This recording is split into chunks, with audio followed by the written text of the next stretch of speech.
বেশি আলোচনায় আসার জন্য। এবং এই সময়ে আরও আলোচিত 2-3 জন ব্যক্তি যারা আছেন, যাদেরকে আমরা বিএনপির মুখপাত্র হিসেবে জানতাম, যাদের বক্তব্যকে বিএনপির পলিসি হিসেবে আমরা মনে করতাম, তাদের মধ্যে ছিলেন মির্জা ফখরুল ইসলাম আলমগীর, তাদের মধ্যে ছিলেন রুহুল কবির রিজভী। এরা খুবই আলোচনায় ছিলেন। বিএনপির পলিসি মেকারদের মধ্যে ওনাদের একটা অবস্থান ছিল এবং ওনারা কথা বলতেন। কিন্তু সরকার গঠন করার পর যে চরিত্রটি, যে নামটি বারবার বিভিন্ন ঘটনা, বিভিন্ন অঘটনের মাধ্যমে সবচেয়ে বেশি মিডিয়াতে আসছে, তার নাম কিন্তু আমরা আগে তেমন একটা শুনিনি। তিনি হচ্ছেন মীর শাহ আলম। এই মীর শাহ আলম সাহেব, উনি কিন্তু বিএনপির যে এত বড় একজন পাওয়ারফুল ব্যক্তি, এটা আমরা আগে বুঝতে পারিনি।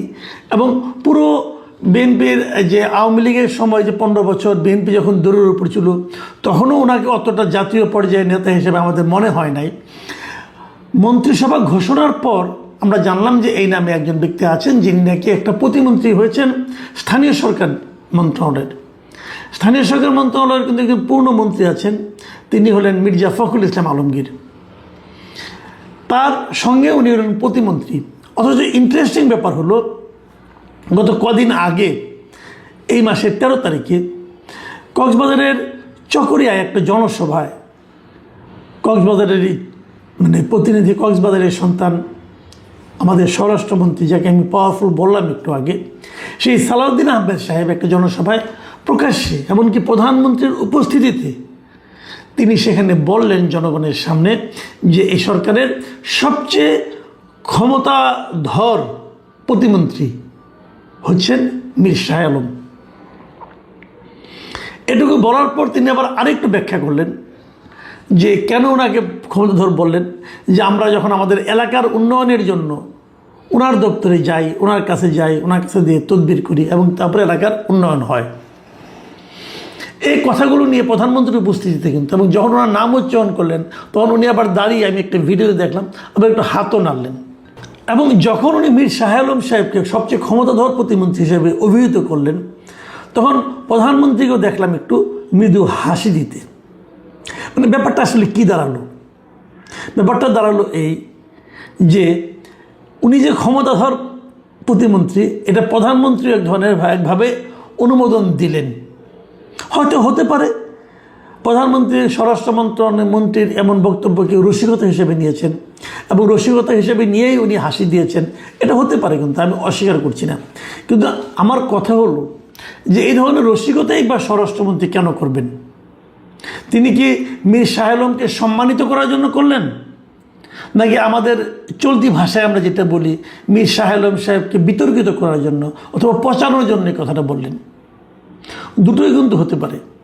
একজন প্রতিমন্ত্রীকে যদি তার মন্ত্রণালয়ের সবচেয়ে ক্ষমতাধর ব্যক্তি হিসেবে অভিহিত করা হয়, তাহলেই আমি মনে করি এটা আপত্তির ব্যাপার, কারণ ওখানে একজন মন্ত্রী আছেন। কিন্তু যখন তাকে ক্যাবিনেটের সবচেয়ে ক্ষমতাবান ব্যক্তি হিসেবে অভিহিত করা হয়, তখন তার মধ্যে দু ধরনের ঘটনা ঘটতে পারে, যে উনি আসলে ক্ষমতাধর, অথবা উনি নিজেকে ক্ষমতাধর মনে করেন, কিন্তু স্বরাষ্ট্রমন্ত্রী প্রকারান্তরে বলে দিলেন যে আপনার ক্ষমতাধর হওয়াটা ঠিক নয়। দুটার যে কোনো একটাই হোক, কোনোটাই আমাদের জন্য, আমার কাছে অন্ততপক্ষে স্বাভাবিক মনে হয়নি। কিন্তু বিষয়টা মীর শাহ আলম সাহেব বুঝতে পেরেছেন কিনা আমি জানি না। আমার তো মনে হয় ওনার জন্য এটা আসলে একটা ক্ষতিকর ব্যাপারই হয়ে গেল। কিন্তু এটাই শেষ নয়, আমরা তারপরে আরও কিছু জিনিস দেখলাম। গত কদিন আগে দেখলাম, 2 দিন আগে, যে জাতীয় সংসদে এটা নিয়ে আরেকটা কথা বলে মীর শাহ আলম প্রসঙ্গটা আরেকবার আসলো। সেটা কি আসলো?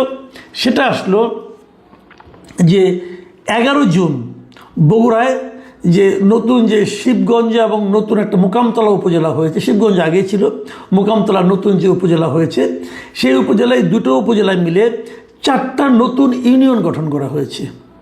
এবং এই 4টা ইউনিয়নের নাম নিয়ে বিরোধী দলীয় জামাত ইসলামের একজন সংসদ সদস্য জাতীয় সংসদে প্রশ্ন তুললেন এবং উনি এখানে বললেন যে এখানে এই যে 4টা নতুন ইউনিয়ন করা হয়েছে, ইউনিয়নের নামগুলো করা হয়েছে এই মীর শাহ আলম সাহেবের পরিবারের লোকজন এবং বাড়ির নাম অনুসারে। মানে 3টা ইউনিয়ন হয়েছে, এই 4টে ইউনিয়ন হয়েছে।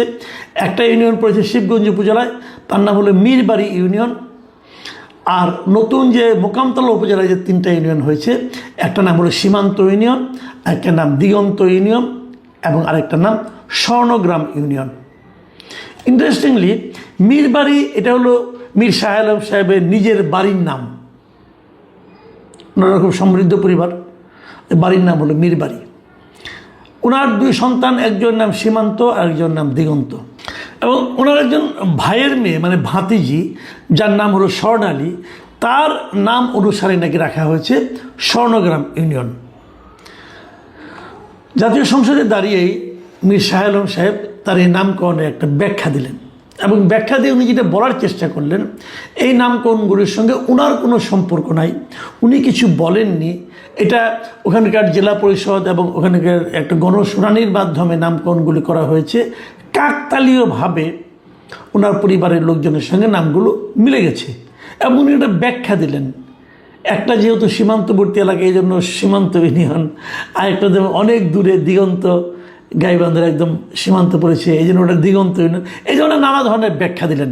এই ব্যাখ্যাগুলো আমি জানি না অন্যদের কাছে কী মনে হয়েছে, কিন্তু আমার মনে হয় যে অভিযোগটা ওনার বিরুদ্ধে উঠেছে, সেই অভিযোগের জন্য এই ব্যাখ্যাটা খুবই একটা হালকা ব্যাখ্যা হয়েছে বলে আমার কাছে মনে হয়। দেখুন, এই নামগুলি কোনো গুরুত্বই পেত না, কিন্তু গুরুত্ব পেয়েছে কেন? কারণ এই নামকরণগুলি হয়েছে উনি স্থানীয় সরকার মন্ত্রণালয়ের দায়িত্বে আসার পরে, জুন মাসে হয়েছে, উনি দায়িত্বে এসেছেন ফেব্রুয়ারিতে। কাজেই এখান থেকে এটা মনে হতে পারে। আর আরেকটা কারণ হলো, এই বিষয়গুলো যে মন্ত্রণালয়ের অধীনে, এটা ওনারই মন্ত্রণালয়, এখানে কিন্তু কনফ্লিক্ট অফ ইন্টারেস্টের ব্যাপারটা এসেই যায়। এখন উনি যতই হেসে হেসে অথবা অন্যদের সমর্থন নিয়ে উনি যত কথাই বলুন না কেন, ওনার বক্তব্য খুব একটা আমার কাছে জোরালো মনে হয়নি। আমার কাছে মনে হয়েছে উনি একটা থাপথুপ করার চেষ্টা করছেন, কিন্তু মূল ঘটনাটা ঘটার পেছনে উনি জানতেন। হয়তো ওনাকে না জানিয়েও হতে পারে, উনি যেহেতু বলছেন মন্ত্রী মানুষ, উনি কি আর মিথ্যা বলবেন? আমি ধরে নিচ্ছি উনি জানতেন না, কিন্তু যারা করেছেন কাজগুলো, যতটুকু শুনেছি, এই নামগুলো প্রস্তাব দিয়েছেন বিএনপির একজন লিডার, হয়তো ওনাকে খুশি করার জন্যই দিয়েছেন। কিন্তু জানার পর ওনার উচিত ছিল এই নামগুলো চেঞ্জ করে দেওয়া, কিন্তু উনি তা করেননি।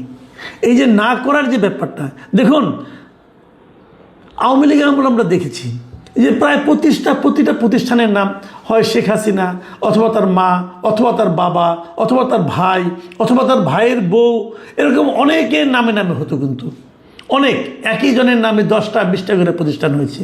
সবগুলিকে শেখ হাসিনা নিজে বলেছেন যে এইটা এই নামে করো, ওইটা ওই নামে করো, তার কিন্তু করেননি। এটা হয় কি, স্থানীয় প্রশাসন হোক, স্থানীয় এমপি হোক, অথবা কোনো পলিটিক্যাল লিডার হোক, উনি শেখ হাসিনাকে খুশি করার জন্য হয়তো এরকম একটা নাম নিয়ে গেছেন, এবং নাম নিয়ে গেলে উনি দেখেও মানা করেননি, উনি হয়তো দিতে বলেছেন। ওই নামগুলি কি এখন আছে? এটা হলো বার্নিং কোয়েশ্চেন, ওই নামগুলি কি এখন আছে? এবং বঙ্গবন্ধু শেখ মুজিবের নামে কিছু কিছু জিনিস তো থাকতে পারত। উনি এই দেশের সবচেয়ে আমাদের দেশের জন্মের সঙ্গে জড়িত, ওনার নাম সবচেয়ে গুরুত্বপূর্ণ ব্যক্তিদের মধ্যে উনি একজন, কিন্তু ওনার নামে কিছু থাকতে পারত, ওনার নামে কিন্তু কিছুই রাখা হয়নি। কেন? ওই যে হাজারো নাম, ওই হাজারো নামের ধাক্কায় যে নামটা থাকতে পারত সেটাও কিন্তু ভেসে গেছে। এরকমই হয়। এই যে নাম নিয়ে যে রাজনীতি, এই রাজনীতিটা আমাদের দেশের জন্য খুবই ক্ষতিকর।